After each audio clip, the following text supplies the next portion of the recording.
tape is now completely rewound, ready for play.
I did it again.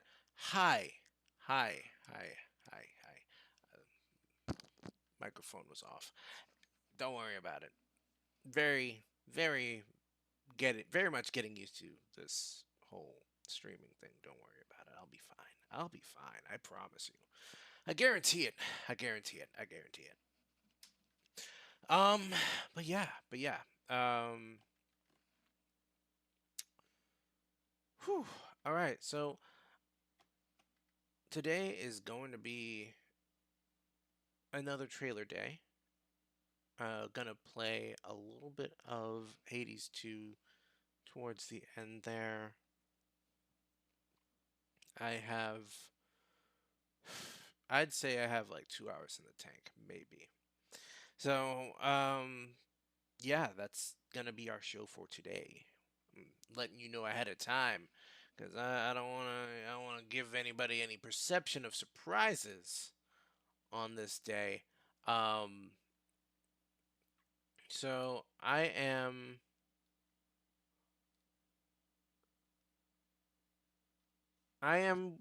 looking at some stuff today that was either available to see as trailers during the Tokyo Game Show, or that week of the Tokyo Game Show. That was last week, like literally a week ago from today. We had the Tokyo Game Show, and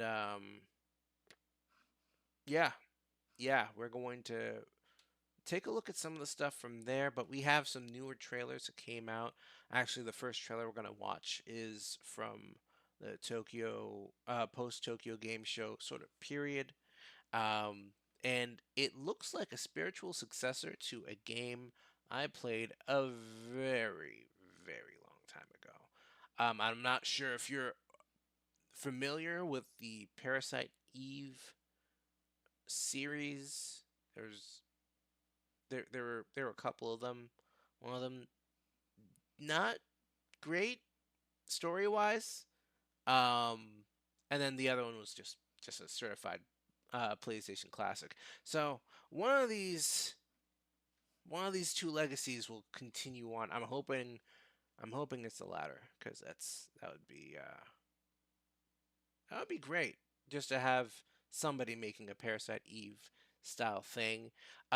So let's move right on into our main. There we go. And as you can see, oh, looks like we have a button there. Oh well, that's too bad. We'll hopefully find some new viewers here. But until then, I'm gonna be reacting to stuff. And in this particular case, we are reacting to Parasite Mutant. This is the game by a I don't know if I don't want to ice Isteruna. I yeah, I don't know if I'm pronouncing that right. Um, Ister Isterluna. Isteruna. I thought I saw an L in there, but Isteruna is a looks like a team that just wants to bring this game back. So let's take a peek and we'll see what they're trying to cook with today.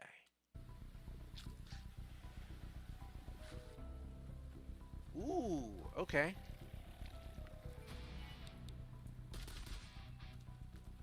All right. So immediately the art style caught me.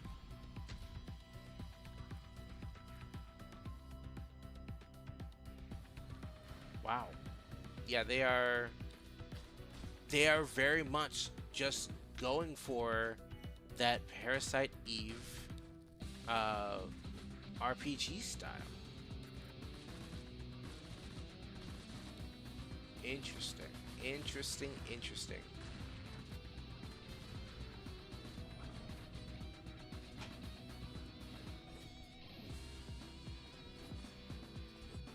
Wow. Okay, this looks fairly involved. I was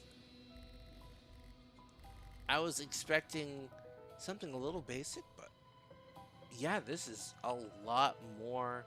And they're adding puzzles. All right, we have something interesting here. Yeah, this is one of those things where I think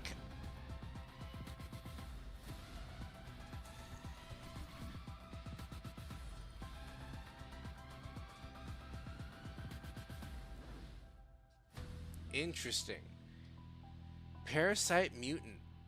This is yeah, they held nothing back when it came to that. They absolutely wanted you to believe that this is another Parasite Eve game from back in the day. They definitely got the flavor right. They got the sort of the actual action, moment to moment action is exactly what I remember. So yeah, yeah, they have my attention. I can definitely see myself grabbing that, but it is coming out in 2026, so we will miss spooky season. At least for this year. I do plan on streaming for more than just like till the end of this year. So sometime next year, keep an eye out for that. I'm gonna be playing that, and hopefully, uh, we can get an idea of how deep they went as far as how much they want to give tribute to the original Parasite Eve. So yeah, off to a good start, I'd say. That's a really interesting first trailer. So, up next, this one, uh, this one kind of just came out of nowhere for me. So I'm oh stop. Um, so as far as I'm understanding it, it's like they wanted to they wanted to give you the experience of playing like a golden eye. I'm sure a lot of people uh, in my age group probably played GoldenEye and 007 games from that era, and kind of going into the PS2 era, something along those lines was being made. And you know what? Yeah, yeah, they absolutely have grasped some aspect of it. Um, but it kind of showed up on my desk randomly. I don't know. I don't even know how I ended up finding it. But I was like, flipping heck, yeah. I'll put it in the show. So that came out about last week.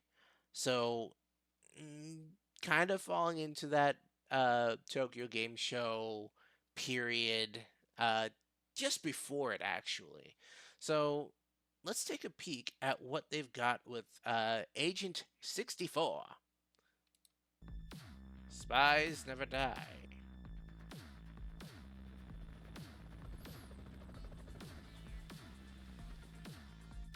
Wow. Yeah. 1-to-1 with the old GoldenEye. Oh, is that Sean Connery? Okay. Oh, wow. This is.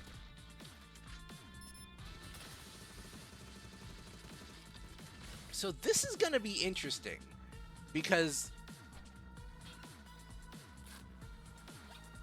I'm wondering how they're going to play this because the game is it looks like it's going to be on PC.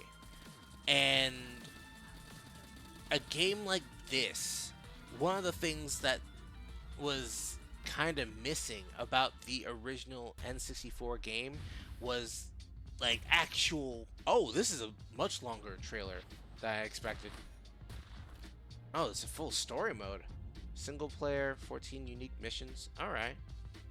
But yeah, the original GoldenEye with the proximity bombs. Um, Paradox mode. Oh, okay. So we're absolutely talking about wow. That is interesting. We have some very interesting cheats that were definitely not available. Split screen and cooperative.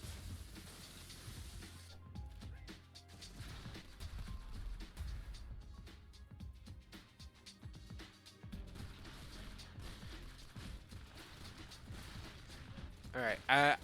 I was as I was saying before. Um, that's very nostalgic. It's very nostalgic. Definitely feeling the vibes there. So that's two nostalgic games in a row. Um, I gotta say that's online multiplayer. Oh, all right, y'all. If I throw down the gauntlet now, what are the chances that people are gonna pick it up? Okay, yeah.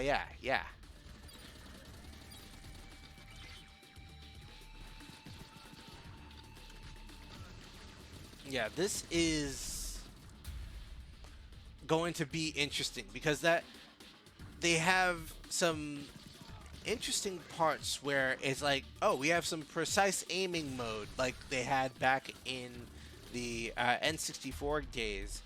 The game had a bunch of. There's an N64 right there. They had a bunch of these sorts of quirks that could only really happen because of the limitations of the N64. You couldn't really play it the same way that you would a video game made today, especially not on PC. There was the way that the console was limited really made it so that you had to use like a very particular way of moving the camera to shoot and move, and yeah, the precise aiming mode where you have the little crosshair turns blue and you can move it around the screen, but you can't move after that. And it's like the old school version of ADS, but even now with ADS, you can move a lot. So this is interesting. This is an interesting little project there, and with the online multiplayer, I can see a lot of people coming back and saying, "Yeah, let's get in there. Let's get an old school lobby. Uh, let's get an old school lobby together and see what we can hit." So yeah, Agent 64. That looks fun. That looks interesting. Let's see. Can I? Dang it! I wanted to.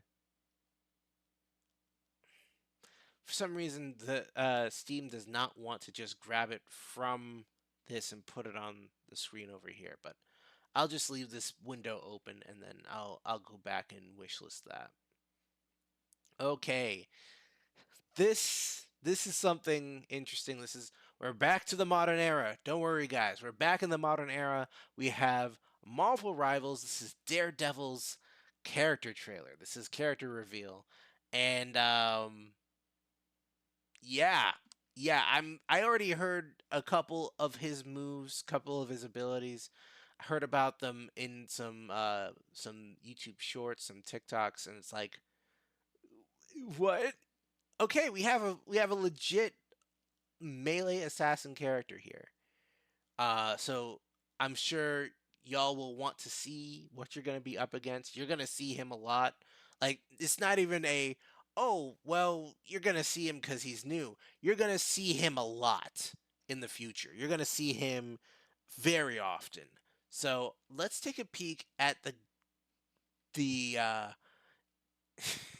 the man without fear. Let's see what he's got. Huh? You're not.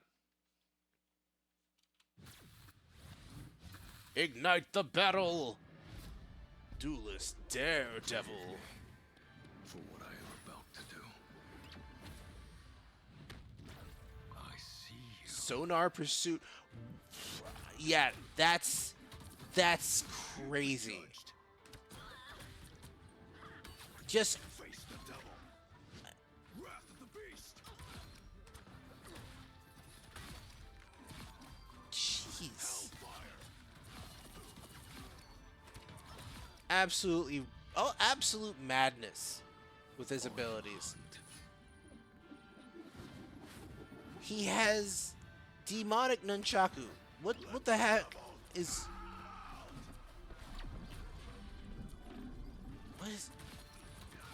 what is happening with his ult? What, Ruthlessness is like, the rest of the room was getting dark. What was happening? Does he make you partially blind? Okay, I don't think we've really ever done this where we're like, hey, let's pop right into something else that will explain. Oh, this is also a game I need to take a look at, but we'll take a look at that later. But I don't think we've ever had to take a look at this from the perspective of what the heck is going on. I want to see an explanation for this. So, if you don't mind, I'm gonna hop right into finding an explanation for that, for what that ult does. Cause what on God's good green earth is that doing? Oh, geez. Okay, Daredevil, Marvel Rivals, beautiful. All right, well, somebody explain his abilities. Cause what is that? Is that Alex Lee? Alex Lee or Lay? Alex Lay. Dude is showing up everywhere. I'm not saying that's a bad thing. I'm just saying this man needs, yeah, any kind of vacation. Just you're just gonna hop from one game to one anime to one game. You just finished with Dandadan within the last week. That show just finished, and now you're like, we gotta get in there. We gotta get into Marvel Rivals. All right, we can't stop. We can't stop. We gotta keep working. Gotta keep grinding. Like, no, you don't need to, Alex. You can actually relax. Okay, so let's see. I think a YouTube short should be a pretty good way to do this without like a whole like 6 to 7, even 10 minute explanation. I hope we can explain it well. Full gameplay is here. With a limited field of vision, he's able to see enemies through walls and mark them for pursuit. This ability allows him to quick dash to his target to use his melee attacks. Its cooldown is refunded after a KO. He's able to wall climb, and his grapple allows him to get in position while granting him an empowered attack called Righteous Cross. Grapple can also be used to pull a target towards him. His deflect ability will deal damage in front of him and return attacks used against him. His chain ability allows him to either throw a billy club to bounce off of surfaces and enemies, or chain slam the ground in front of him. This ability also enables Righteous Cross and grants bonus health when dealing damage, but it costs fire to use. Fire is granted by dealing damage or using his grapple or quick dash. His ultimate will deal damage to nearby enemies looking at him while slowly reducing their vision. The constant damage fills up his fire meter, allowing him to repeatedly use his chain slam, billy club toss, and Righteous Cross. He looks really scary. That's it. Daredevil's full gameplay is here. With the So your resource is constantly being refilled as long as people are looking at him, they're looking at his general direction, your line of sight shrinks. That's terrifying. Okay, for me as a cloak and dagger main, that because I know if I can't see the ally, I can't heal them. So if I'm looking in Daredevil's direction and he's beating the crap out of somebody in the front line, I'm like, oh, I'm gonna go hide. Yeah, that's not what I'm all about. I'm not gonna go and not no no no not gonna take this one on my own, especially if he has an ult ready. Mm-mm. No no no no no no no. I would actually suggest we all fall back, find some very safe place to go, and just fall back. Uh, Mantis, I think, should have like if she pulls her ult, you should be able to survive, right? Um, trying to think of anybody. Lunar Snow, she doesn't require any specific aiming. If you know where your if you know where your friends are, you can kind of just keep trying to heal blindly. But yeah, not a lot of. I'm thinking about who doesn't need maybe Loki. Loki and Jeff the Shark could also potentially still heal through being blinded, but like everything else that is happening with him makes him much more terrifying. Like, yeah, that's a scary character. Why they threw this character in here, I don't know. Um he kind of reminds me of Genji because of his very I guess you could, if I'm using a fighting game term, he has a very rush down offense. Uh, he is in your face immediately and he won't leave. Um yeah, that's kind of where Daredevil is right now. But he also has some additional utility because if you see where Daredevil is going, it means you can see where an enemy who you can't see is. Like, oh, he's chasing after somebody up there. Uh-huh. I'm gonna go up there. I'm following this guy around, see where he's gonna be headed. And I mean, as a support main, I'll probably be trying to heal him a little bit. He gets health back from Righteous Cross. It sounds like so. It's like, do I need to be healing you? I don't actually know, but I know for a fact that you're gonna be putting yourself on the front line quite a bit, especially with that deflect. That's the real sort of parallel to Genji from Overwatch I'm seeing. But yeah, yeah, I think they've really gotten the feel of this particular version of Daredevil, and that's very strong. It's like at this point we have a sense that there are certain characters that really fit the mold of Marvel Rivals, and this one does. This one fits the mold of Marvel Rivals in a very particular way, and I'm interested. I'm curious. All right, so that is Daredevil's whole deal.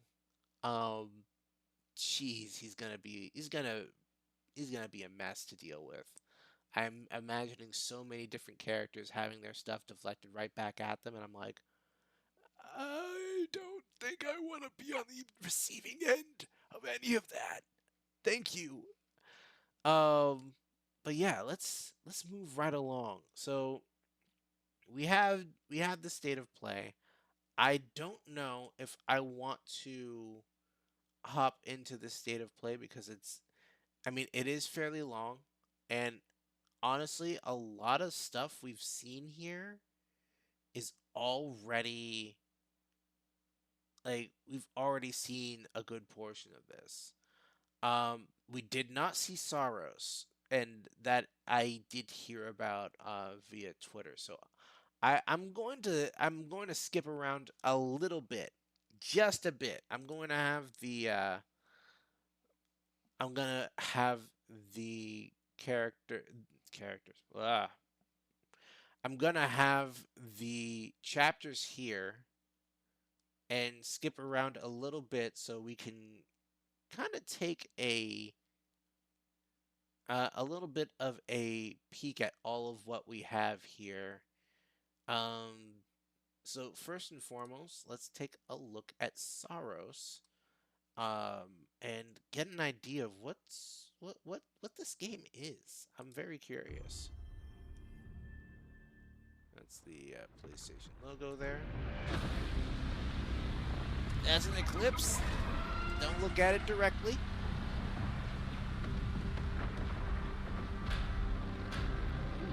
Okay. Can't tell if this is more fantasy or futuristic. Every time the sun dies, time stretches and tears. That's a railgun, so that I'm more futuristic, yeah.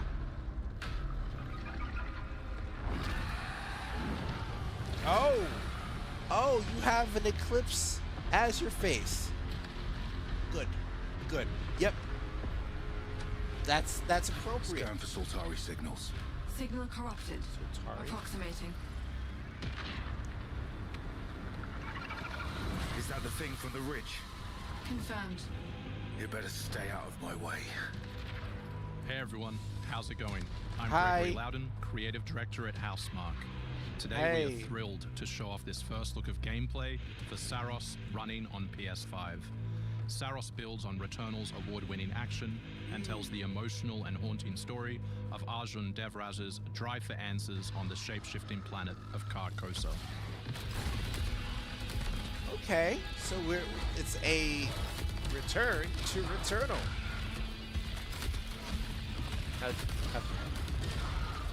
Here we show off one of our exciting combat features, the Soltari Shield. By holding R1, you can defend yourself and absorb projectiles.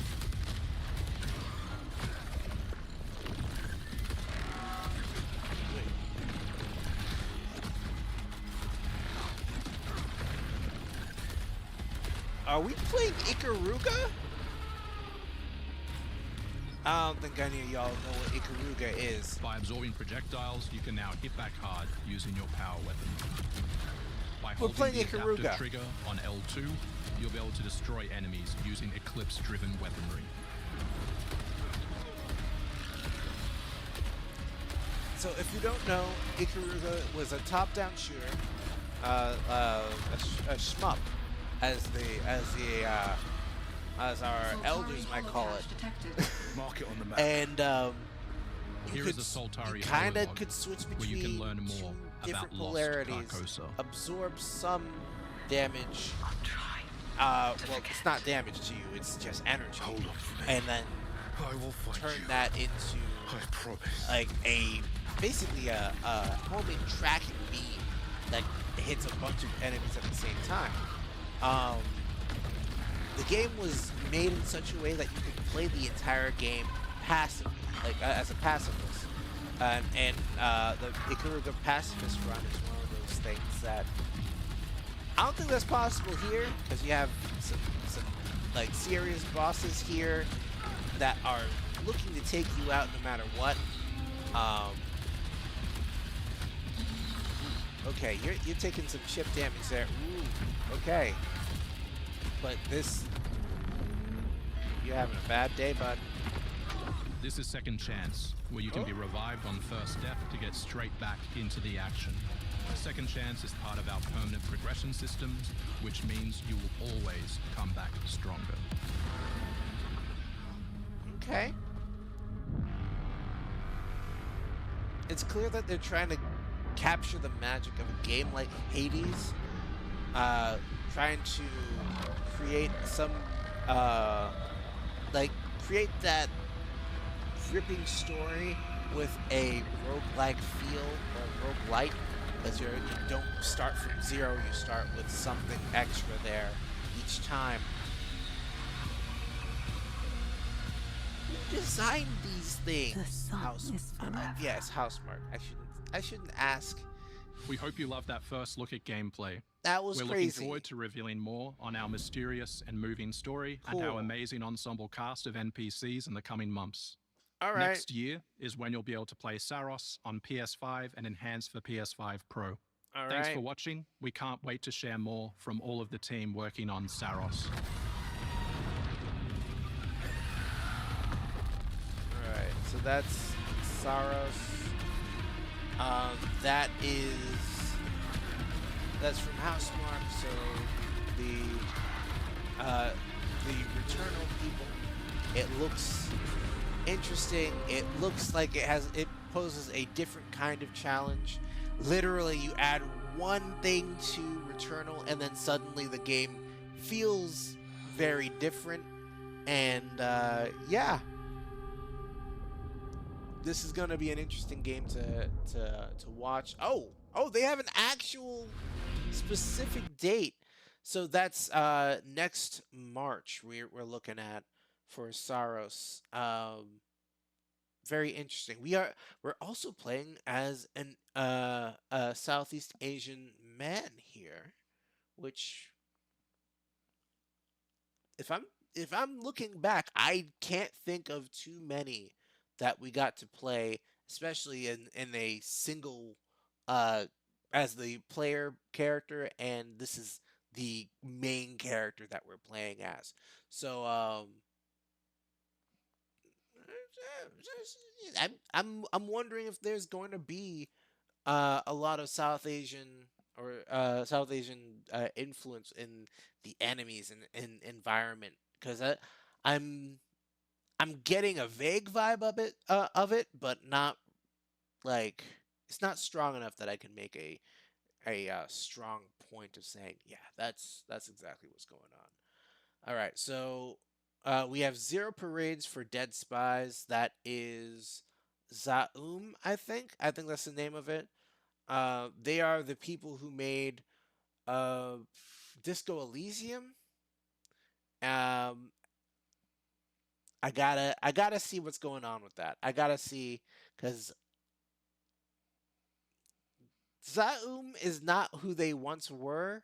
The people who made the game originally, they're not quite all there anymore. The game was the game that we got with the game that we got with Disco Elysium was a once in a lifetime sort of thing. And when I say once in a lifetime, I mean once in a lifetime. You don't get another one. Not from the same people, not from a company that is the same as it was before a lot of money was poured into it. Like, there's a huge amount of investment being poured into Zaum right now, and yeah, that company is not full of the same people that we once thought were going to be running this place definitively into the future. You know what I mean? So let's see what this is. 0 Parade for Dead Spies. It looks like a fairly short trailer, and we will be skipping a couple of these and going right into that Deus Ex Remastered.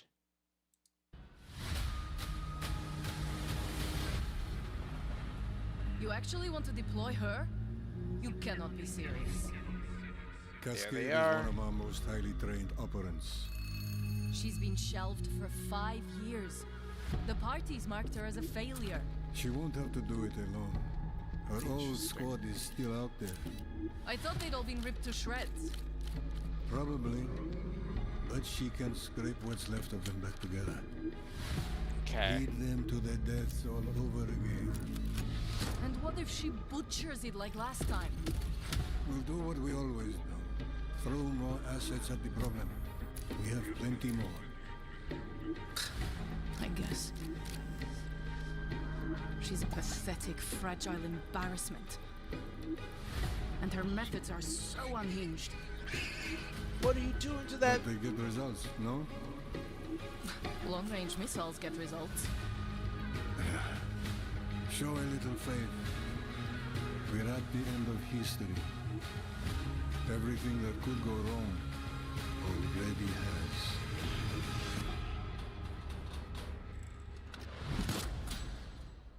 Interesting. Interesting.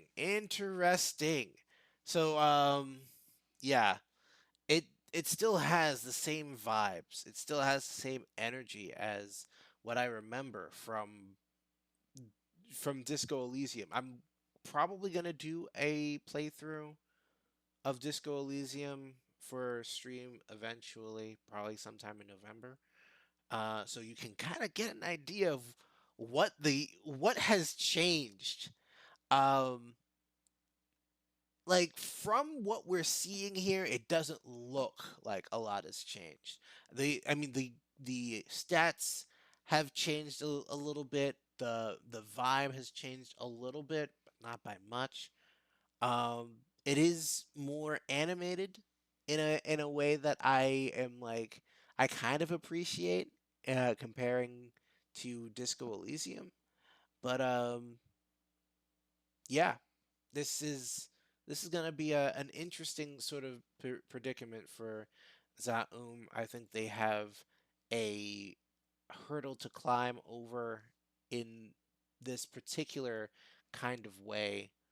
Um, where they're just trying to live up to a game that they never really like it never really took off in the mainstream that in the way that I think a lot of people expected it to. And now we're looking at it from the perspective of, oh, yeah, no, they actually made a lot of money and that money attracted investors and that changed the chemistry of the company. So I want to see how all that changes. There is a very they have a very political bent to their art, to the work that they do. So I am interested in where they're going with this next one. Espionage is absolutely political. You're going to get some very interesting perspectives from the perspective of the agent. But it sounds like she has handlers or people in the background that have some command over what her mission is. So how is that going to change? What are we going to see change as a result? So we'll see. We'll see. All right. So for some reason, Microsoft Flight Simulator 2024. We saw that the other day. Beautiful and breathtaking as far as like visuals go. So that's fine. I'm sure we'll see more of that as time passes. Battlefield 6 have complicated feelings about that now because of who owns EA now and the fact that EA is in a ton of debt because of the fact that they were bought out. Just it was a terrible deal and the people who own EA, that was a bad idea. Just a bad idea all the way around. I don't see how this helps the gaming industry. I don't see how it helps you as a gaming company. I don't see how it helps your devs. I don't. It just doesn't help anybody but the people who bought the company. And even then, I'm not even sure they are going to get all that much out of you. So like, what was the plan here? So let's move right along to Deus Ex Remastered. Now, I don't know to what degree this very first version of Deus Ex is being remastered. Is it going to be like a fully different looking game, or are we talking about some just upresing, just getting some AI upscaling on some of the character models and environments, and just ship it out? Let's take a peek. This year. Thank you, man. Deus Ex returns. This PS5 remaster is a collaboration between Eidos Montreal and Aspyr, the studio behind remastered classics like Tomb Raider and Soul It's Reaver. on its way back to the people. And you can't do a damn thing about it. You play as JC Denton, Don't tell me you're going to wear your an augmented operative working to uncover the truth. Vision is augmented. This new version adds enhanced visuals, overhauled controls, and support for key PS5 features like haptic feedback. Interesting. Deus Ex influenced a generation of RPGs with its emphasis on choice and consequence. No two playthroughs unfold the same. Deus Ex Remastered arrives on PS5 early next year. That is weirdly underwhelming. I'll be real. It looks fine, but it doesn't feel like it's not an AI upscale. It's not like some up-resing of textures. Really, they changed a bunch of these textures, a bunch of the lighting, and it feels like, I don't know, like you took the leftovers out of the fridge and said, okay, just throw some cheese on it and it should be fine. I don't know, man. That doesn't sound very appetizing to me, especially if you're just throwing cheese on just, I don't know, pancakes or something. Like, what? No, don't do that. That's a bad idea. Okay, so that's Deus Ex Remastered. We have a couple more here. Halloween, the game.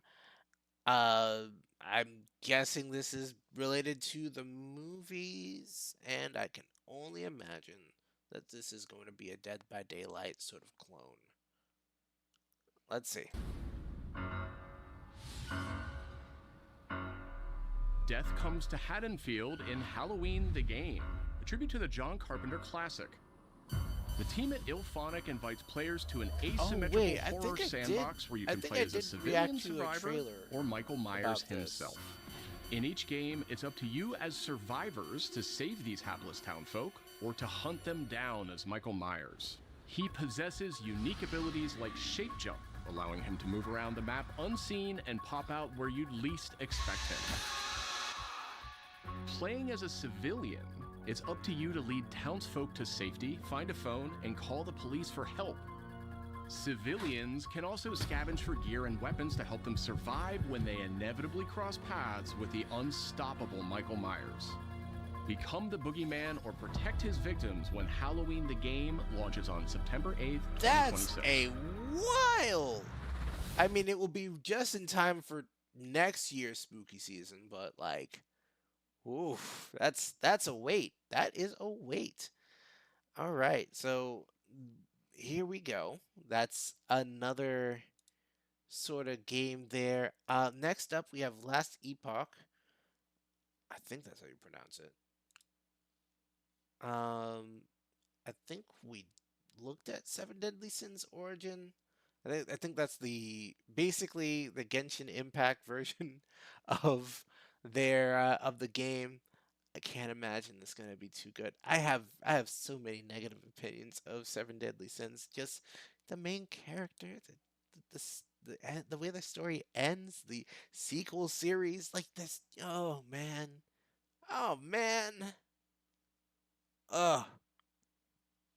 All right, so let's take a peek at the Last Epoch. Two big 11th announcements Hour from 11th Games. Hour Games. First, their hit action RPG, Last Epoch, is in development for a PS5. This celebrated dungeon crawler is known for its extensive skill customization, Okay. So this is deep and rewarding loot system, and massive time-traveling world. You'll battle through the past, taking down gods and toppling cursed empires to save the world from its ruined future.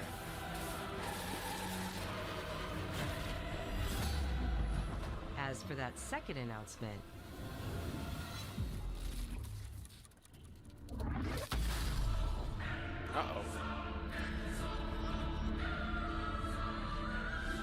Last Epoch's first major expansion, Orobis, will arrive at the same time as the upcoming PS5 release.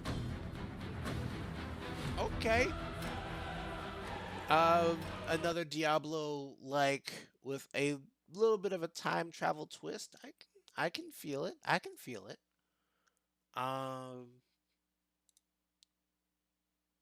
Let's take a peek. The Seven Deadly Sins Origin is an open-world RPG based on the beloved Japanese series, offering a vast single-player beloved. campaign and multiplayer areas where cooperation and exploration go hand in hand. Follow in the footsteps of Tristan, the Prince of Britannia, and play an original story you can experience only in the game. Capture creatures, go fishing. Nope, we can't. Oh, we gotta stop right there. Nintendo said only you can catch creatures in a Pokemon game. Alright, so you're just gonna have to throw this game out. Sorry, it's immediately trashed. You can't do it. You can't release the game. I hope Nintendo gets sued out of their mind with that. That is something about that really rubs me the wrong way. Cook your own meals, mine resources, and craft new items as you explore Britannia on your own. Or step beyond the open world to tackle dungeons with a team of up to 4 other players. In a multiverse that transcends time and space, original heroes join forces with beloved characters from the series to embark on a grand adventure. Venture out alone or with friends when the Seven Deadly Sins Origin arrives on January 28th. So wait, is that a... We're gonna do some more research today, alright? Let's take a peek. So yes, it's an online game. Netmarble, okay. iOS, Microsoft Windows, and apparently PlayStation 5. I'm gonna completely miss me with that one. I'm like, it's free, but I'm not that desperate. I'm not that desperate for free games to play. Like, no. That's a no for me, dog. So Sonic Racing Cross Worlds, we all know about that one, so we can move right along. Neo 3, we've seen quite a few bits of gameplay already. We've seen a boss fight actually. So we've seen a lot already from Neo 3. I'm excited for it. I'm looking forward to what they've got next. Dynasty Warriors Complete Edition Remastered. We're remastering a lot of games. I'm seeing that a lot. I'm not entirely sure why we're remastering Dynasty Warriors, but let's see what that looks like. Because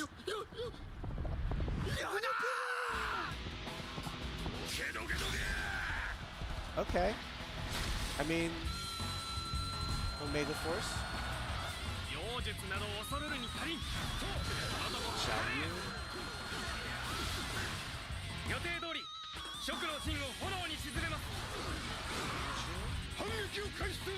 Xiaohou.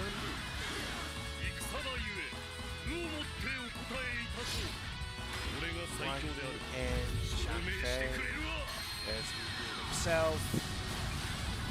Yeah, you can't. I don't think you can tell, but I played a lot of these games. I think I still have some there. But yeah, that is just a lot of these games. Also coming out next year. So we already saw the Code Vein trailer. More than a trailer, we saw the gameplay, extended gameplay for it, and again, excited about that. Looks very interesting. I think we've seen this. I'm not sure. こんにちは。ファイナルファンタジータクティクスイバリーズクロニクルズのディレクター、前島です。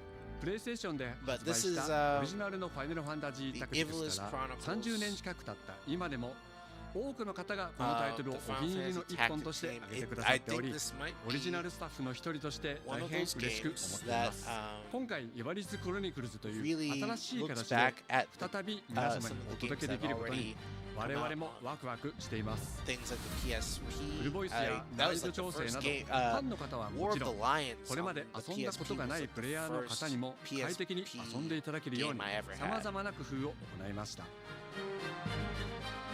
Do not feign concern for me. I Oh, see it's your words voiced. for what they are. どなたでも楽しんでいただける内容となっておりますのでぜひ遊 Might ん be でみてく worth ださ a いそれでは replay. 発売をお楽しみに I'm.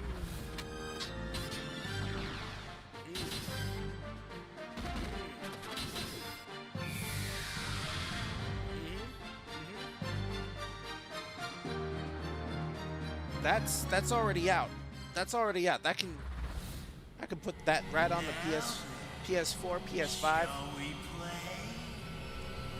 Yeah, we already saw Let It Die Inferno. This one looks wild. I am going to. Oh, what? Uncle Death and Shinhide. Okay, yeah. I should have seen this coming. That's probably not Uncle Death. That's probably Suda. That's probably Suda 51. If it's not, I would be shocked. I would be absolutely shocked if that's not Suda 51 in there. He is just having a crazy time these last few months. He's got Hotel Barcelona. He's got another Let It Die coming out. He's got Romeo is a Dead Man. He's got a lot of games coming out. This is all Grasshopper Manufacture, so it's all Suda 51's deal. Man, I love that. I love this the body of work he's put together. It's just some wild stuff. Just truly in love with the idea of how video games can work. Yeah, this looks like a whole other kind of announcement. レッド・イット・ダイ・インフェルノです。なるほど。ということはレッド・イット・ダイの正当後継作品ってことですね。はい。開発チーム頑張ってます。このゲームは近接アクションとローグライトを軸に PVPVE の仕組みを取り入れたいわばエクストラクションアクションゲームとなっています。プレイヤーは地獄門と呼ばれる巨大な穴を探索するレイダーとなり、たくさんの恐ろしい怪物や他のプレイヤーのレイダーたちが入り乱れているフィールドを探索し踏破を目指します。今度は地獄なんですね。はい。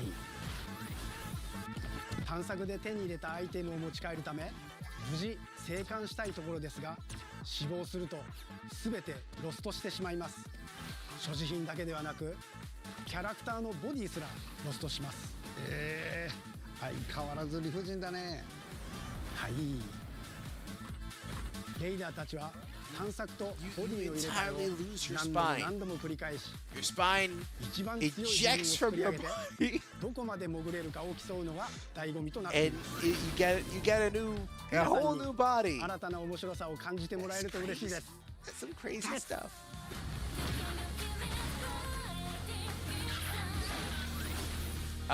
Yep. Just like last time, the song I imagine is very much copyrighted, so let's move right along to Chronoscript. The Endless End. Shueisha Games. That should be fun. Dustworks. Where have I heard that name before?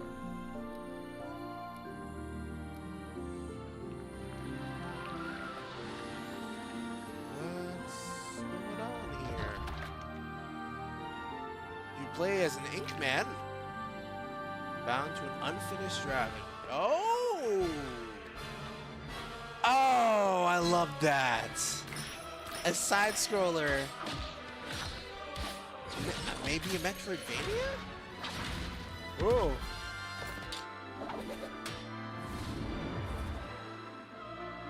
Is taking place across the library of a The story that hasn't been told yet. It's not done.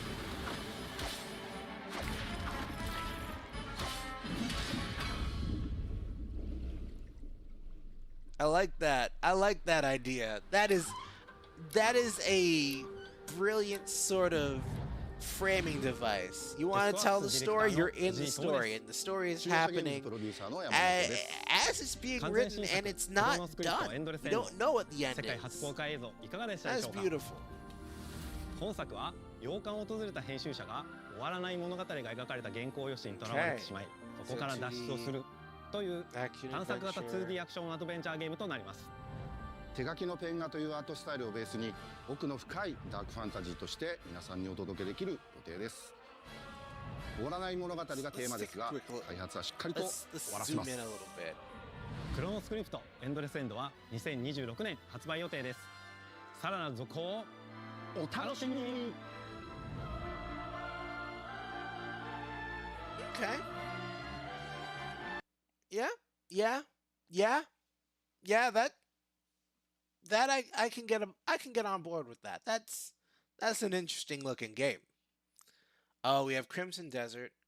Oh wow. I'm realizing there's a lot here that we didn't actually get a chance to look at, and I'm very curious. All right. So we have Crimson Desert up next. That's I'm fairly certain that's a sequel-ish thing to Black Desert. It's I believe it's a Korean MMO that came out like well over a decade ago now. So let's take a look. Let's take a peek. I don't wanna assume. Citizens of Pywell. Oh no! Today, a new chapter in this land's history shall be written. That doesn't look anything like the by Crimson our Desert own game. hand. Pearl Abyss. We fight those who wield power to prey on the weak. Beasts who think themselves men. That is what it means to be a Queen. The time has come to do what we believe to be right. Cliff, seek out your Greymane comrades. Uncover the truth that lies within. I don't know. And let your heart speak without fear. In the end, yep, there's an elf right there. Come together as one. Just classic we fantasy, fight for the future but like of all. very well done. Of our final battle. Looks very interesting. Fight for Pywell. Ooh. This is looking a lot like Black Desert, though. I'm not sure. Maybe it is them, and I just... Your fight is not for revenge, nor glory, nor pride. What is happening in this video game? Ooh, okay. Remember who you are, and let it guide your path. For at the end of it, you will find the answers you seek.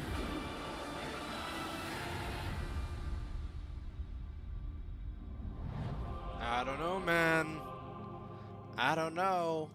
That's looking mighty interesting. Looking mighty interesting. I might grab that. That looks very gettable. That looks very wantable. You know? Yeah. Crimson Desert. All right. Let's just so we can take a peek. Let's take a peek. That's not how you spell Crimson. Crimson Desert. Who is making this game? Who is Pearl Abyss? What games have you... Yep, Black Desert Online. Yeah, there we go. I was right the first time. Yeah, well over a decade, like I said. It's been here for a long time. So yeah, I am very, very curious about this one. This is... it doesn't look like it's a... Yeah, it looks like it's just going to be an open world action adventure game. And yeah, I don't see this being the same thing as the online sort of piece that we got with Black Desert. Crimson Desert. Okay, let's take them at their word. Let's just believe them. Let's see what they gotta say. Let's close these up.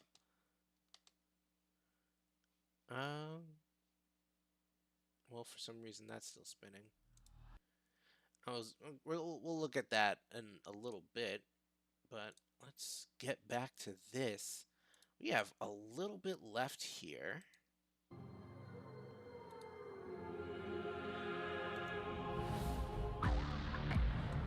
Oh yeah, I heard about this. I heard about these speakers. Like, this is one of those things where, okay, let's turn that down. Let's turn that down. So this is one of those things that I think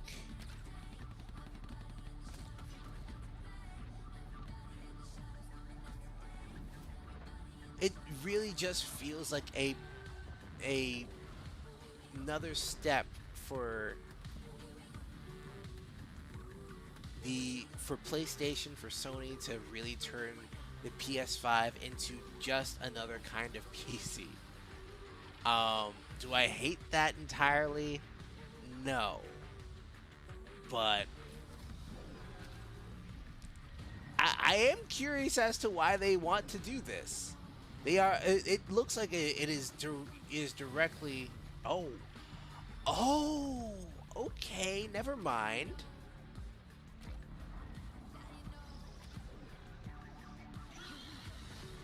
Okay. All right. You know what? I'm just gonna shut up. I thought this was specifically just for the PS5. You can plug it right into the PC, which, I mean, there are a bunch of other things that Sony has done where they can plug directly into the PC. But you can also connect your PS5 to it and the PlayStation Portal, the handheld that makes it so that you can play your PS5 games anywhere else in the room. 2 arrives just in time for spooky season, with Goat Simulator 3 and Cocoon rounding out the list. These all arrive for PlayStation Plus Essential members on next October week. 7. Ooh, Alan Wake 2. Oh. Remember me? Okay. Yeah, we've. The Last of Us Day is this Friday, September 26th. That's already happened. Yep. We'll put that. So this is some add some stuff in there. Lovely.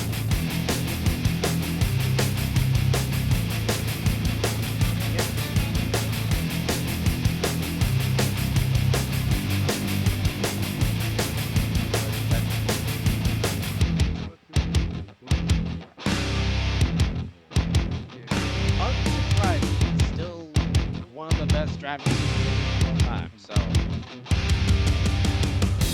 course.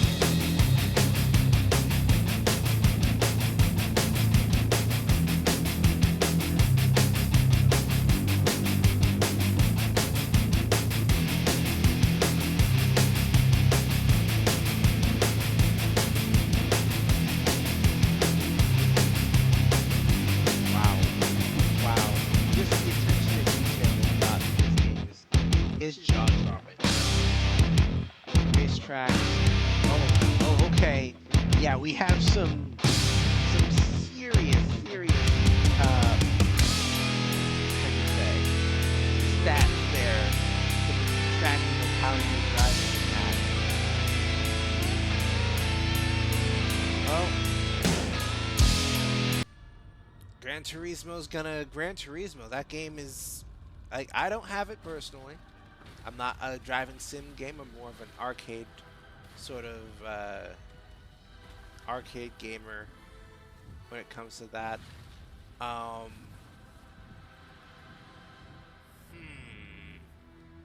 20th anniversary for the God of War franchise. I don't know. That controller seems like You could put a little bit more onto there. Been fighting. Give it a little bit of a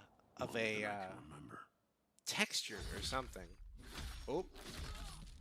Oh, this is the Wolverine thing.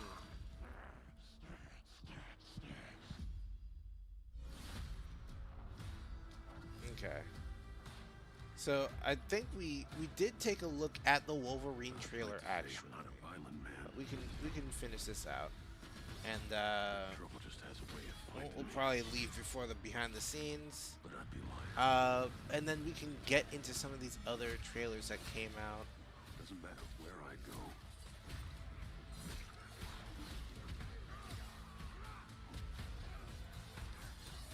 I saw some people that they're having some particular issues with Wolverine not being quite as short as we imagined he would be. I kind of understand that. I'll be real.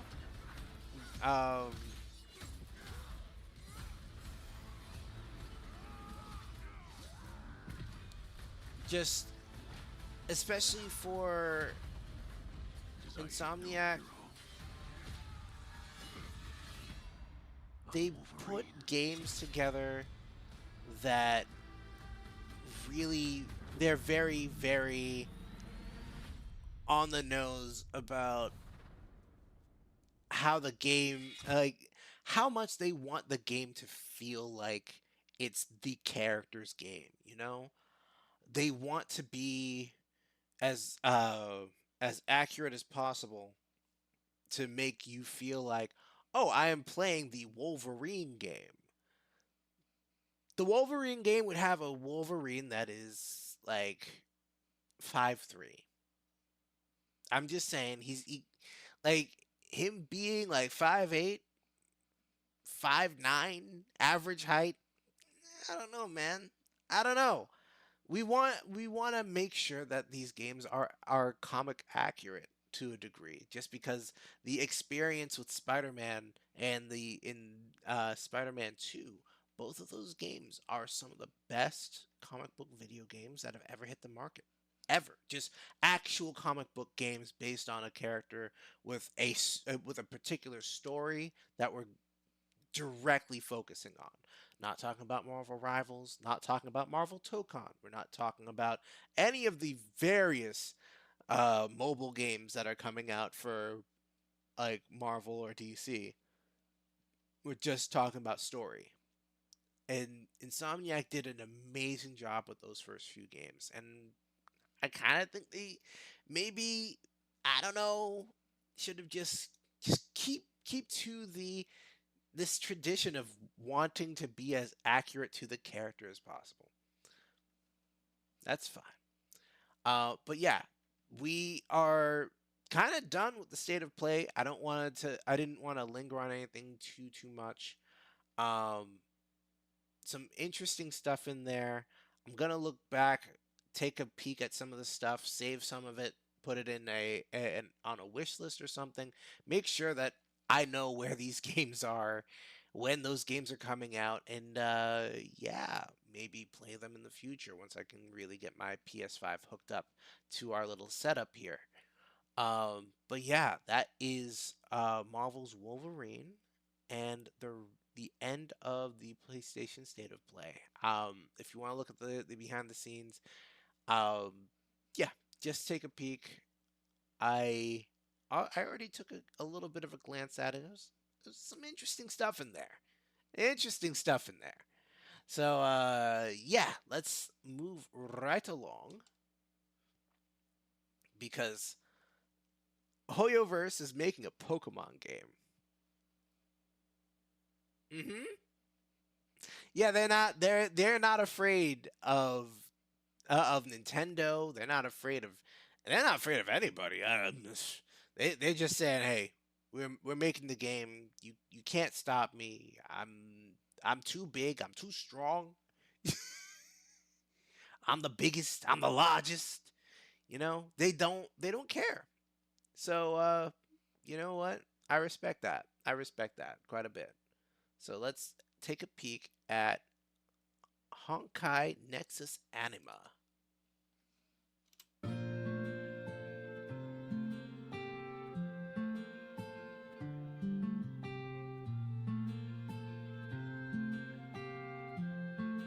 Interesting. So you got plenty of mounts here. You're able to kind of glide. Oh, just glide with the help of your little Pokemon friend, or not Pokemon. Not Pokemon. Legally distinct.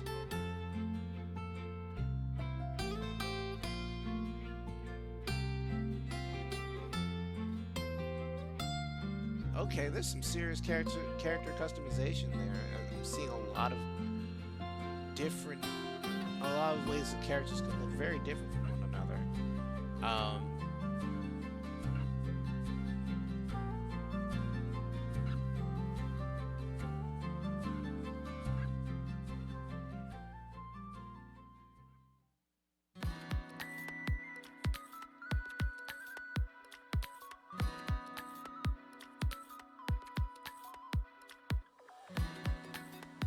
I'm wondering if these are all trainers, or if that you have to pull for gacha style, or if it's just... Nope. They answered my question immediately. Character customization using what looks like a bunch of assets that they would have been given to Genshin characters or characters from Honkai Star Rail. Why? Why would you do that? Oh, what? What is going on with some of these not Pokemon?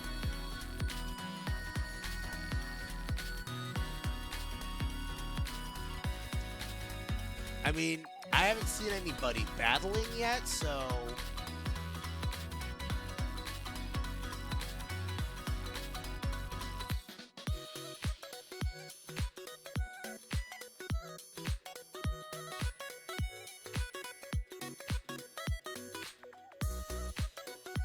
Destructible environments.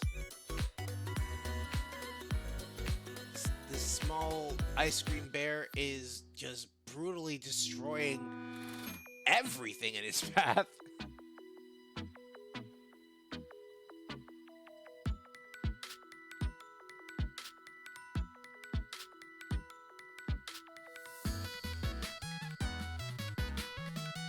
Oh, okay.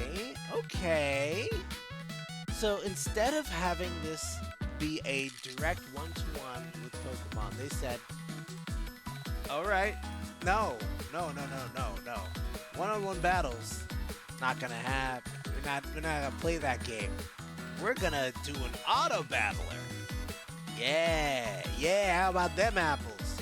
All right, I'll absolutely have those apples. Those are some delicious apples.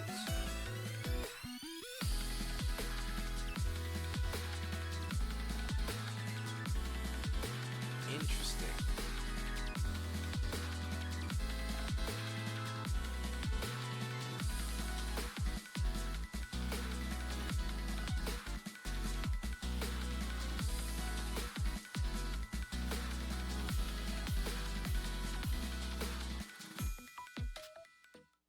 Interesting. Honkai Nexus Anima. Okay, so let's keep it a buck. I was fully expecting for them to be like, it's time to go fight the god of video games, Nintendo. I am going to go fight him, and I'm going to fight him right on his turf. I'm going to go play a flipping Pokemon game made by this games company that has been, let's be real, jacking some of these other game companies for certain aspects of certain mechanics.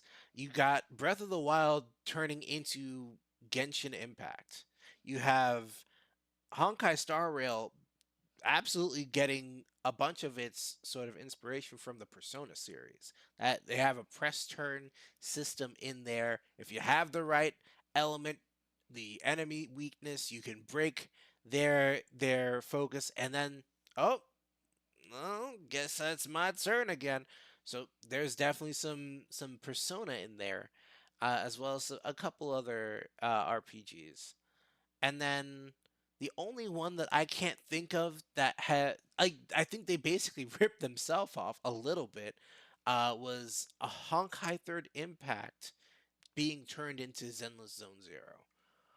And now we have Honkai Nexus Anima, which said,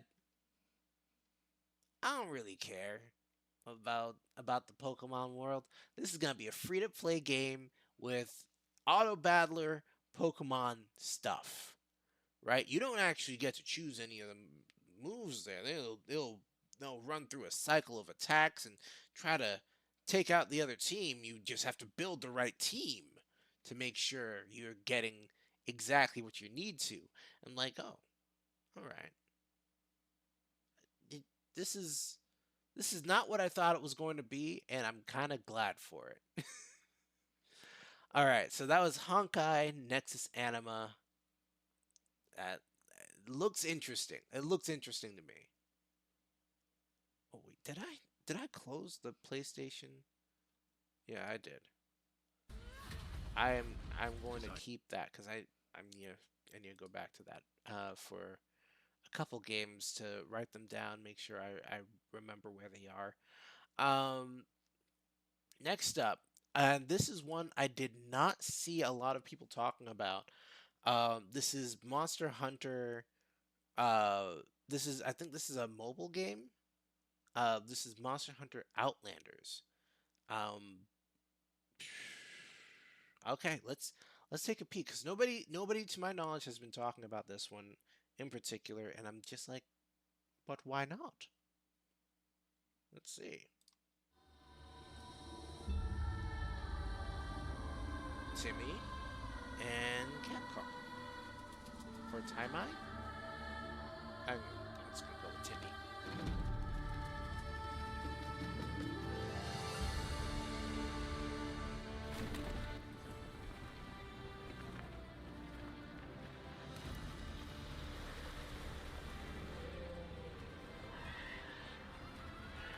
You are gliding through a lot of different lands here. A lot of familiar land too.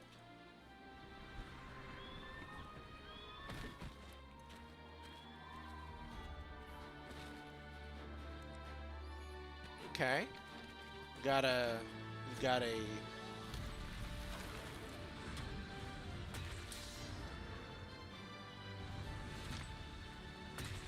your normal 4-party thing.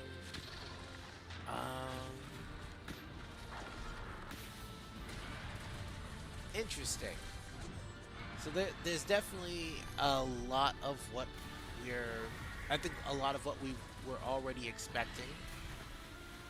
Because they have already done a Monster Hunter mobile game before. Shamisen is new though. Or wait, is she an original character?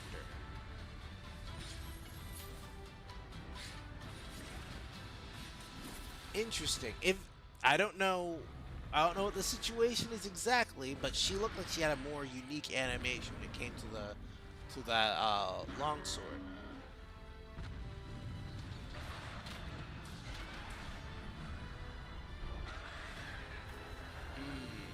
Okay, so that character is definitely more of a default character. Oh.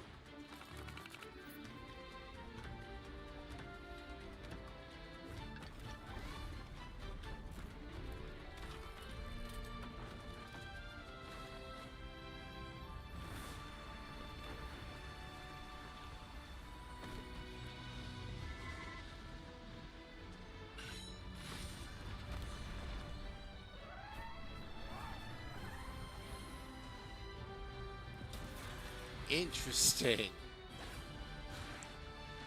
All right, there's definitely some more I mean, they have supers, it looks like.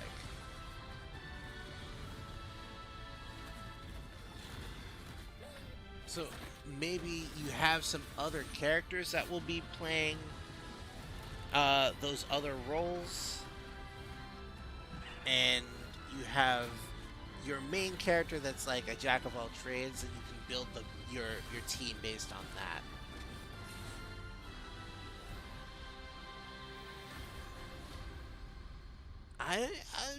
I'm not fully like off board, but I have questions. I have a couple questions here and there. So yeah, that was Monster Hunter Outlanders. Definitely more of a interesting twist on what I was expecting. I think I was expecting more of that Monster Hunter mobile game that I can't remember the name of right now. But I saw a ton of commercials for them over the last few years, and then suddenly just dropped off entirely. I don't know if the game is still out there, people are still playing it, but they are making another mobile game. So maybe it was successful, maybe this is their second try and they're trying to be more specific about how they're doing it, but it looks like you're unlocking more allies that can come along with you on your monster hunting journey. So I'd be interested in how all that plays out, if this is really one of those gacha games, and if we're talking about a bunch of characters that will be unlocked via a number of pulls. I don't know. We'll find out. We'll find out later down the road.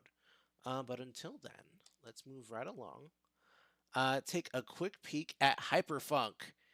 Yes, we have more footage from Hyperfunk coming in. This is the TGS demo. This is one of those moments where I'm like, I wish I was there. So I will enjoy this vicariously through whoever at Famitsu Tube. Yeah, thank you for sending that over here. Very happy with like just getting any kind of love from this game, because like Bomb Rush Cyberpunk was so good, and yeah, I'm just glad that another game is coming out and they're still out there putting all their time, effort, energy, inspiration, putting it into this, keeping this world alive. All right, let's take a peek.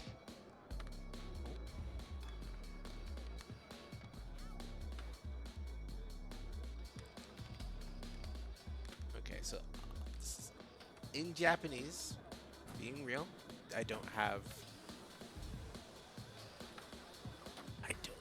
exactly have an idea of what's going on language-wise, but I did go back to play a little bit of dang it,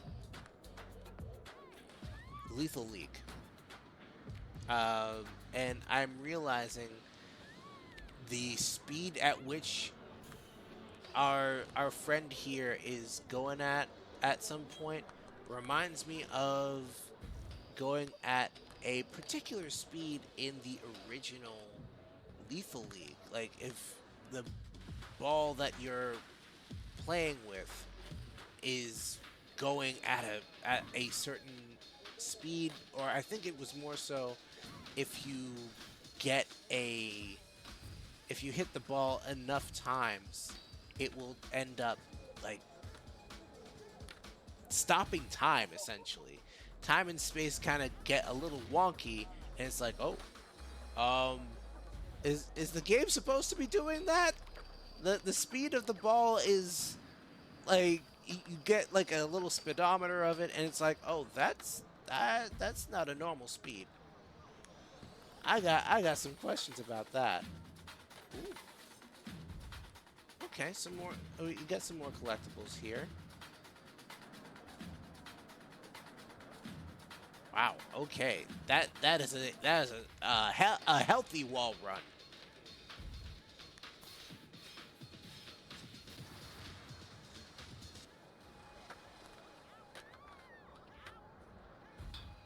Okay, so one thing I am appreciating about it is that they are telling you what you're going to get from doing any of these particular tricks. You do a trick, you get this much meter. You throw up a piece on a wall, you will get a big chunk of meter. You have you're being told what you're being rewarded with. That I like. Um Otherwise it looks like more Bomb Rush Cyberpunk, and that's never a bad thing. All right, so let's take a peek at what's going on over here. This one came out. Oh, it's actually out today. The demo is out today. I don't know what this is, but I did see something back in like earlier last week about this game, and I'm like, what is Barcour? What are you talking about? What is this game? So I had to throw this onto the docket here. That I don't know what's going on. All I know is you play as a dog, because it was very clear. There's a dog running through some stuff. So let's see what Barcour is all about. Mission agent. What lies ahead will take everything you've got. Don't hold back, and remember, failure is not an option. Agent Thunder.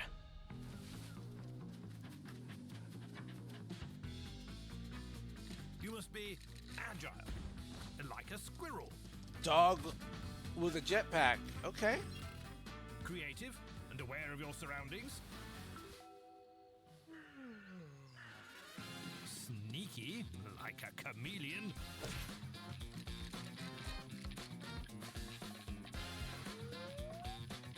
No. And dare I remind you about your favorite toys.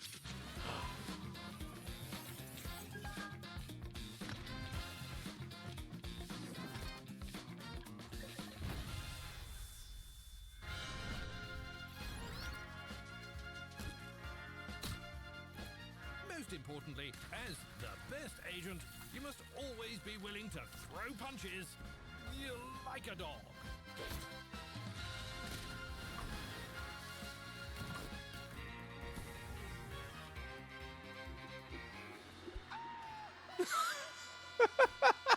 Okay.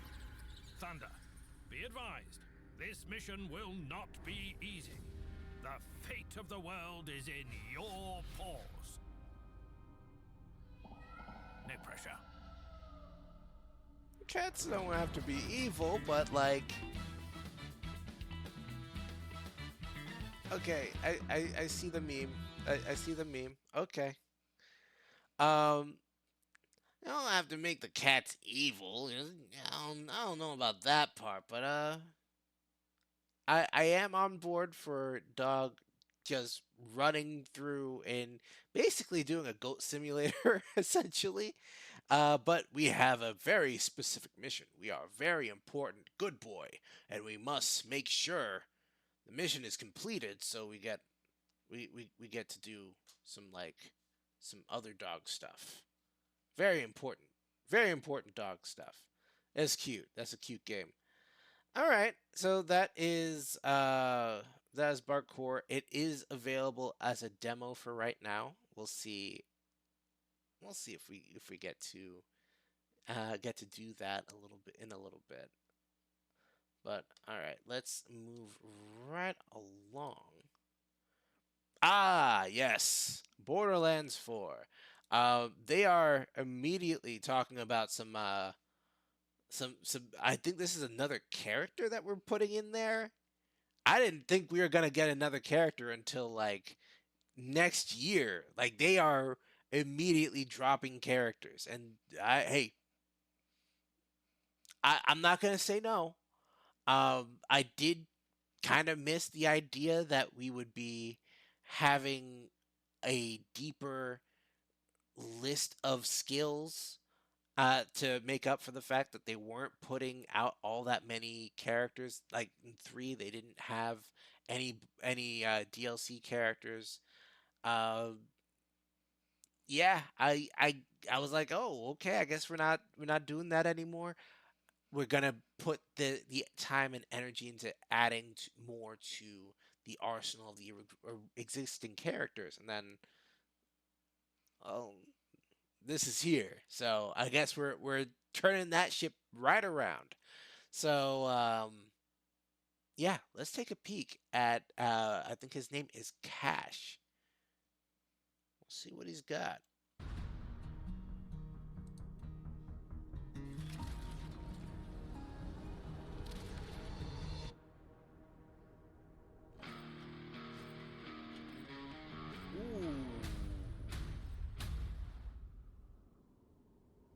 Ooh, okay. Okay, so that character is coming out next year. Q1. So January? No.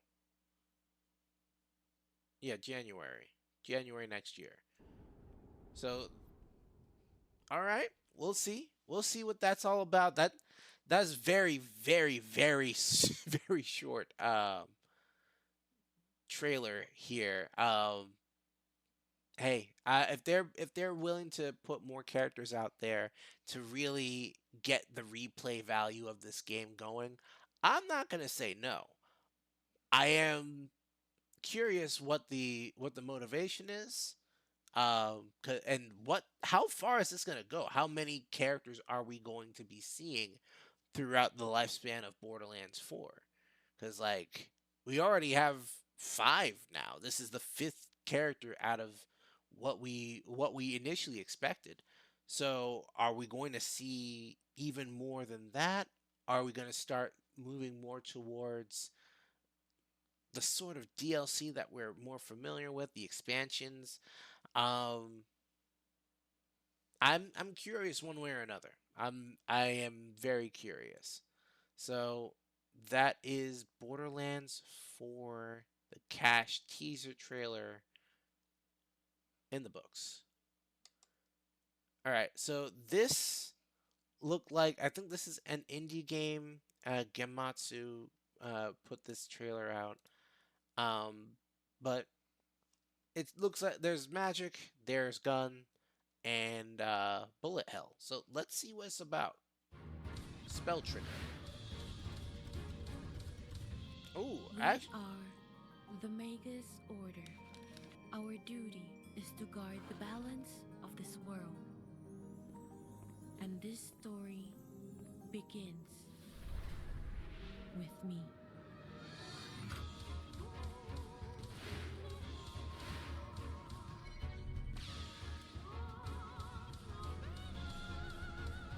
okay, so definitely seeing some influence from Nier, the particular sort of bullet patterns.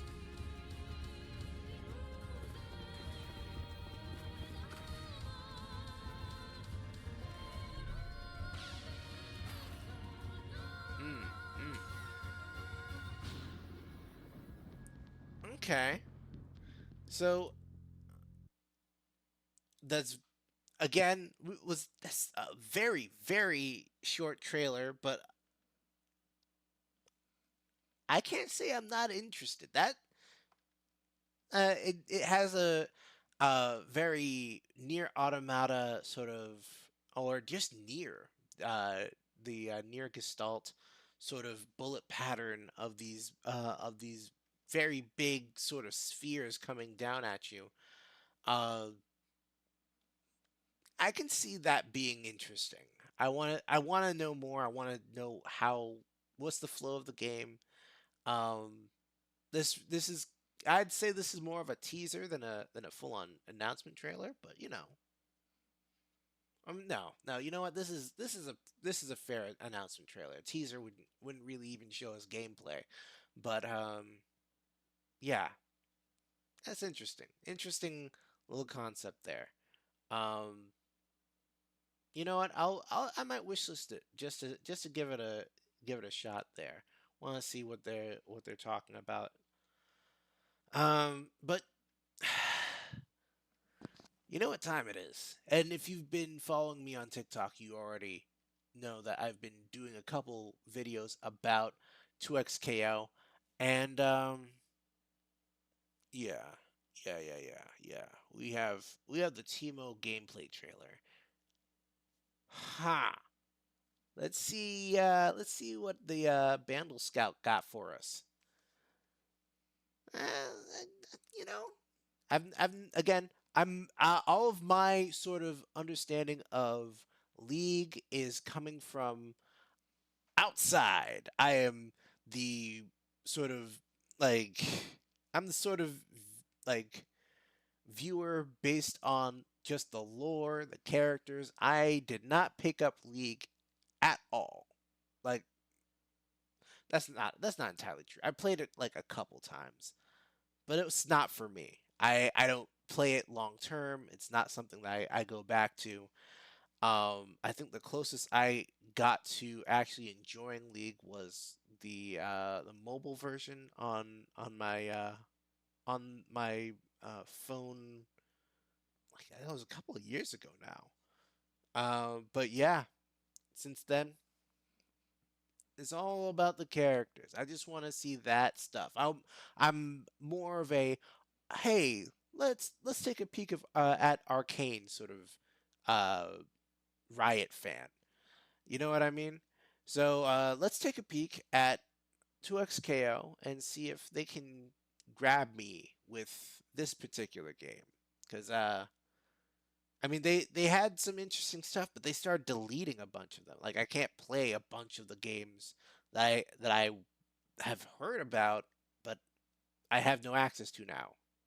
For what reason, I don't know. But let's see what Teemo is up to. Hey, Darius. What?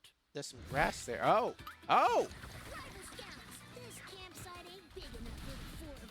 The Swift Scouts.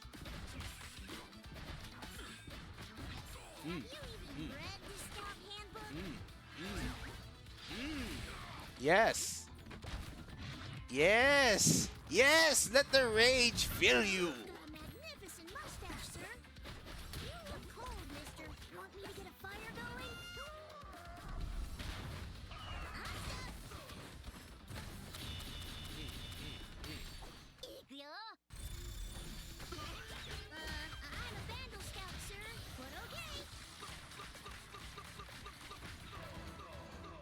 That looks broken. That super looks broken. Hey, hold on. No wonder you don't have any badges. Oh, what a cute little talking squirrel. Ma'am, I'll have you know I'm a junior first-class Vandal Scout. I brought my victory bugle. And I plan on playing it. New recruits. Let's put them to the test and see what they know. Interesting. All right. So what?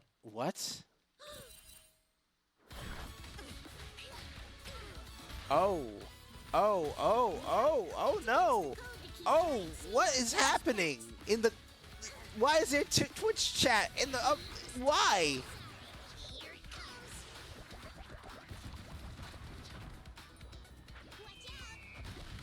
Oh, that looks dangerous.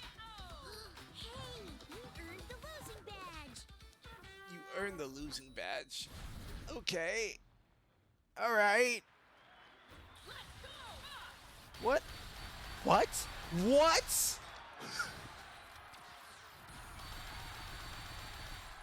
Hold on.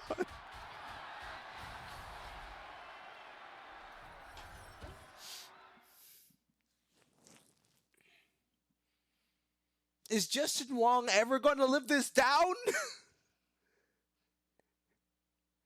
Is he ever going to live this down? This poor guy, like, like, he is probably one of the best fighting game players of all time. Justin Wong. And yet, you see, Evo Moment 37, you're not, you will never escape his shadow. You will never escape its shadow, Jay Wong. It will always be there. Not even just like, hey, maybe you could possibly just win enough Evos to get out of this thick miasma. No. I don't even think winning the next 5 Evos in a row will ever get you out of that shadow, man. I'm so sorry. That, like, that's not on you. Like, one moment should not define your entire fighting game career. Because you won after that. You won plenty after that. So it's not like... Anyway, that was Teemo. Teemo has a bunch of traps. He has a teleport. He has poison, fire, just a bunch of different... Like, he's a set play character, right? He is like, oh, well, grass means teleport, or grass means fire. You know, it also means fire, potentially, you know, the fire starter badge, or the one, he has a bunch of these badges that he earns throughout the match. I'm not entirely sure how he gets them. Maybe through landing particular moves. But yeah, he gets more badges throughout the match, which means he's going to get stronger the longer the match draws out. So you might want to take him down quick if you can catch him. He is literally teleporting within the grass, just constantly making you, like, he's at a mid-range where you're like, oh, if I just get a poke out there, just reach out a little bit, I should still be able... No. Unfortunately not, friend. He is far too small. And he has a bunch of different weird normals that seem to be just far enough or just fast enough that he's like, you can't, almost there, almost, I'm out of range. That's good. That's beautiful. Like, you don't have a lot of ways to get in on him if he's not prepared. I mean, if he's prepared. If he's not prepared, I imagine he doesn't have a lot of HP. Because he is small. So you're gonna have to balance that out somewhere. So yeah, that was Teemo's gameplay trailer. We're running close on the end of stream, so we have a couple more trailers to go, and then I will sign off, and I'll be here again tomorrow, sometime around 4, maybe 5-ish. I'm not entirely sure what my schedule's going to be like exactly, but 5-ish. And I'll be going for a little while longer than usual, because I missed a lot of streams that I was supposed to do this week, and a lot of that just came down to exhaustion and just helping family out, doing all that stuff that you kind of just...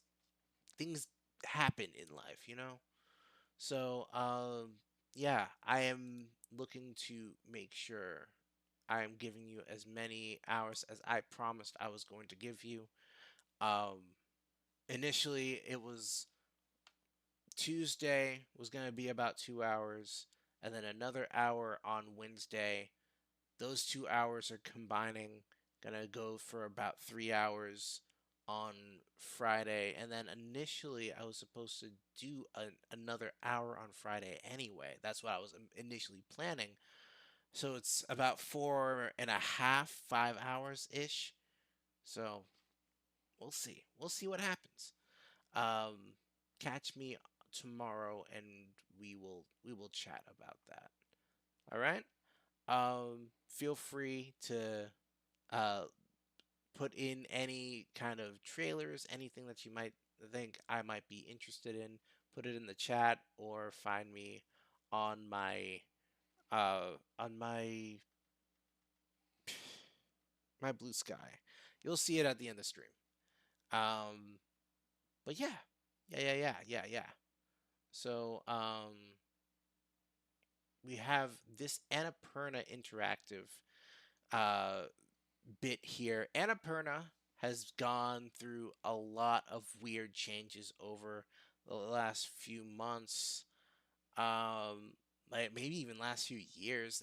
They had, I believe they changed hands at one point, and a bunch of people left.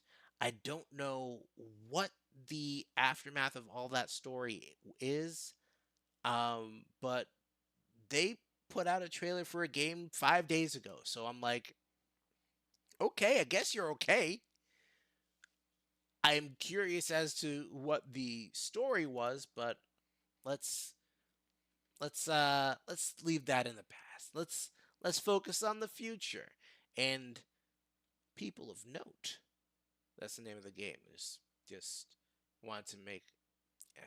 WKRX Cordia, top of the hour. That's right, folks. It is here, the noteworthy song Iridium contest, Studios. kicking off at the grand stage tonight. If I'm gonna win, I need something different. Something new. I gotta be better. I gotta be better than this. I gotta go get it. I gotta put everything in. I'm treading water instead of getting stronger, and I don't know why. Is this a musical video game? It's a musical RPG.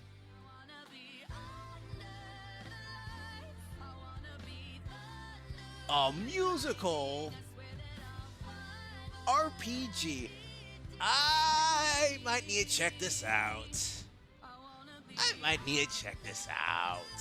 Ooh, and it has a similar sort of timing-based attacks. I don't know if they're also gonna have parries or dodges, but turn-based RPG musical. Hey man, we haven't had a lot of turn-based games. Expedition 33 scratched an itch for some people, and then these guys, they said, I mean, they're not the only game in town. Let me show you something. And if you want good music, we're gonna focus on the music. It's like, okay, I'm listening. I'm all ears. Let's get into it. All right, so let's see what they have once this whole thing comes out.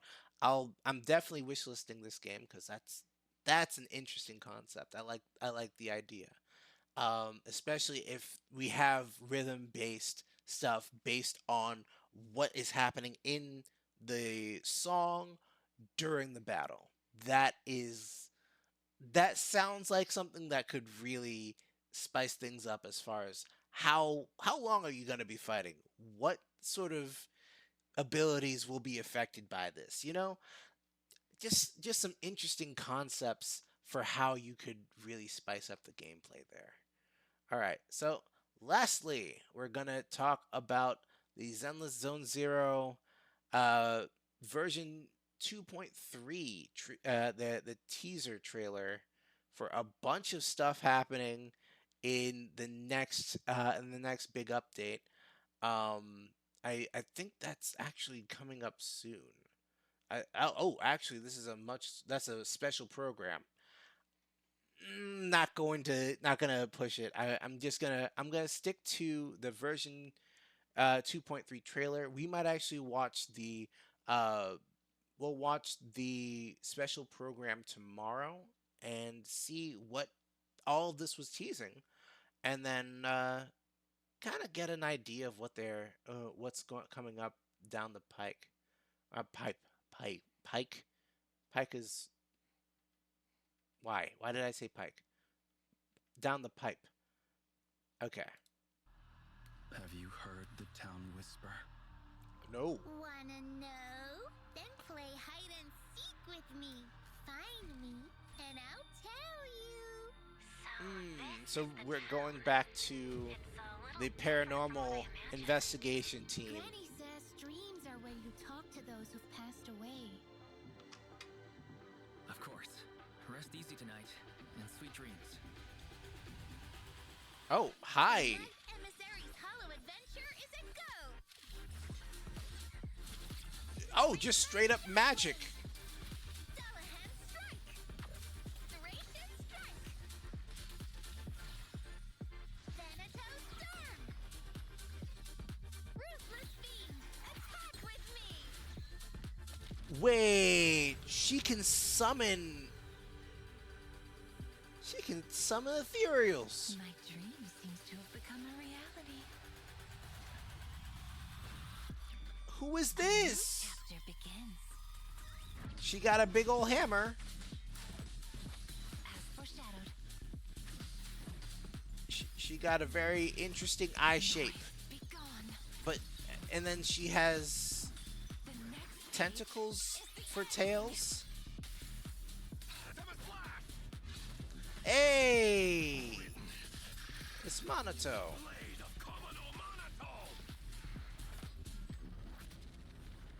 I'm here to bring you back to town, Idari. Okay, she's.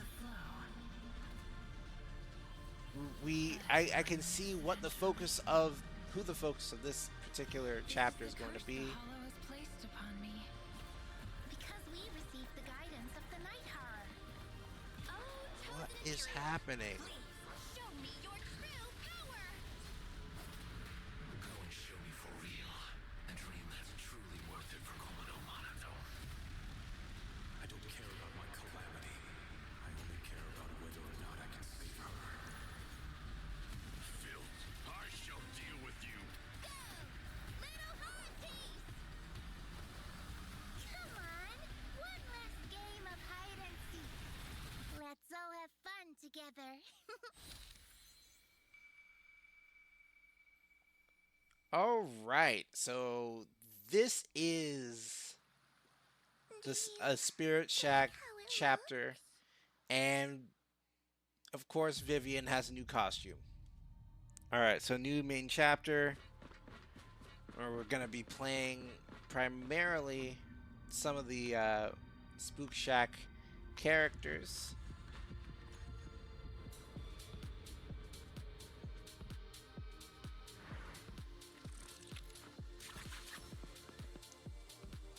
And then, okay, Lucia has a TV schedule.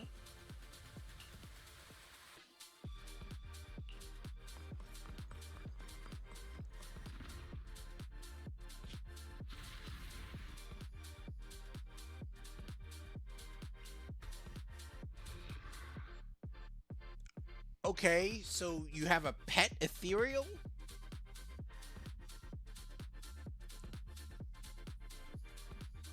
Vivian is coming back with some more with her costume here. And then he gets an alternate costume. That sword looks very much ethereal. What? She has... What is happening? So we're... Okay, so we are opening up the possibility of characters getting their their skills adjusted a little bit, because there are some characters that definitely need it. What is happening with this particular character? The flippin'... The fan art's gonna be crazy.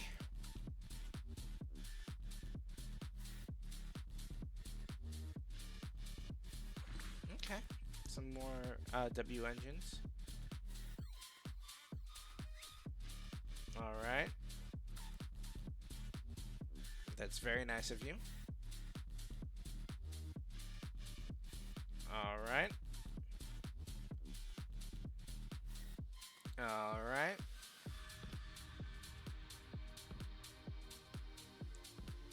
Oh.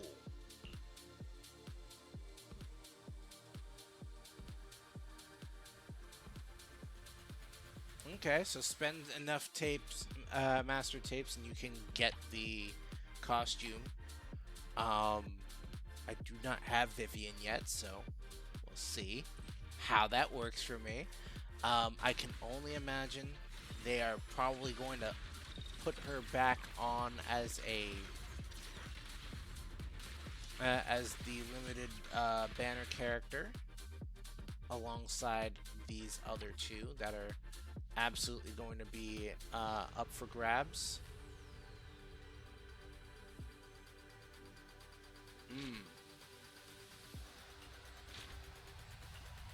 Okay. So interesting. You get to play as Ethereals, and you're playing an RPG in the... They are really... Oh, and you get... Oh, okay, you get them for free after you finish the thing. All right. That makes sense. All the A ranks I'm seeing, that makes sense. Oh, is this another... Okay, so you're giving the advice to some of these the NPCs on behalf of the temple, I guess. All right, another picture taking.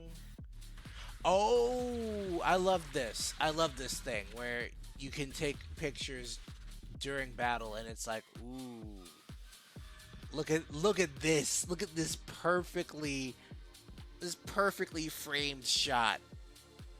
Beautiful. I love that. I love that particular event. I'm gonna enjoy that part quite a bit. And Eco Art Exhibition. Alright, so basically collect the batteries and get your stuff as per usual. Data bounty. What is these?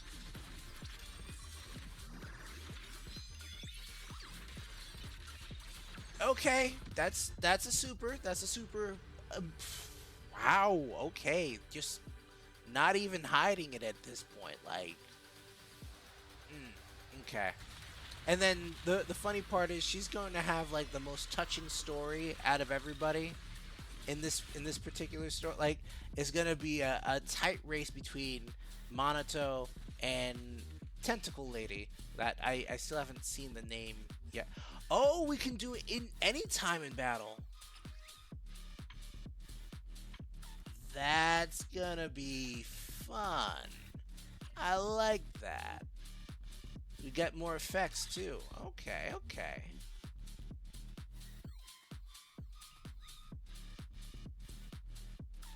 Okay, so... Alright, so... A bunch of fixes, a bunch of stuff that could absolutely make the game a little easier to play. Yeah, generally a bunch of stuff that I can't complain with. That's gonna be interesting when it actually when we get some more details tomorrow. We're gonna take a deeper dive looking at the special program, and then we'll kind of dive into Hades 2 and play a couple runs of that. Want to get a good long streak of those runs and see if we can make some progress. I made progress initially when the game first came out. I don't know if all the progress gets reset. I'm fine with that. I want to play the game as fresh as possible. It's been a couple weeks, so I am going to go ahead and start over from there. Right after we take a peek at what's happening with Zenless Zone Zero and maybe a couple other trailers. But aside from that, I think we're done for today. So let's hop off here. And yeah, another stream in the books. I did a stream earlier this week on Monday. That was on the other platform I am on.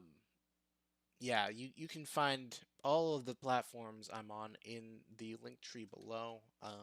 Just follow me everywhere, and feel free to let me know if you have any suggestions, any games that you might want me to play, any news that comes across you that I haven't seen yet, or any kind of trailers that are interesting to you, movies, TV shows, games, of course.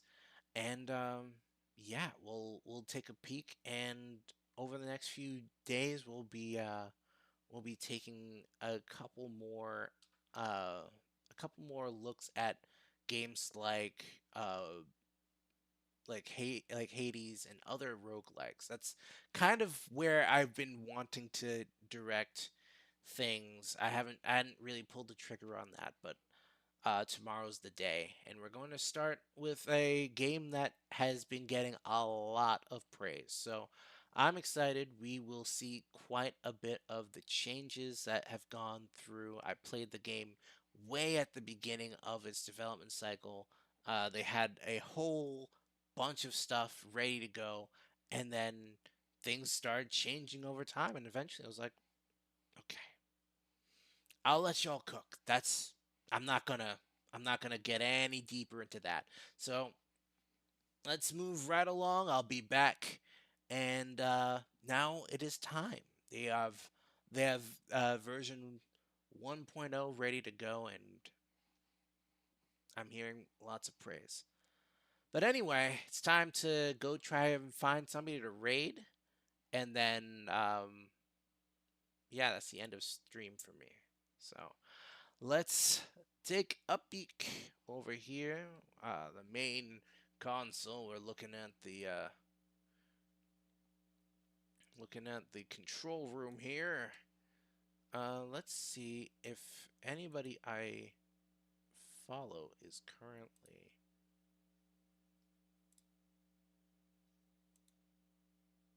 Yeah, let's see if anyone I follow is currently online.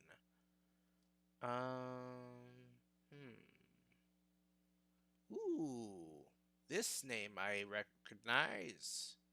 Rooster Ninja. That's a friend of mine. Yes. Okay. Well, Deep Rock Galactic is a perfectly good game, and I intend to send you over there. Yes. Okay. So let's start the raid now.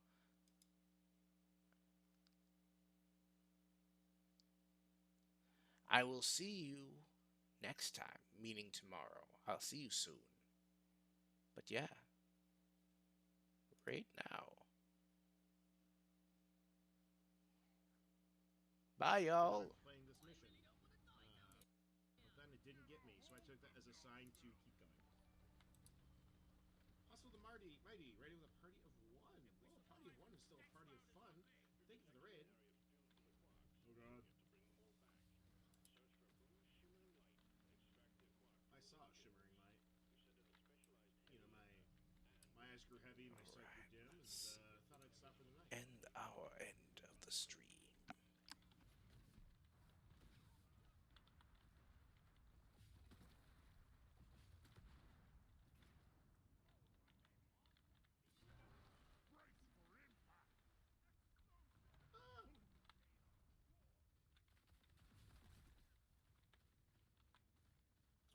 Hey guys, there's a menace somewhere.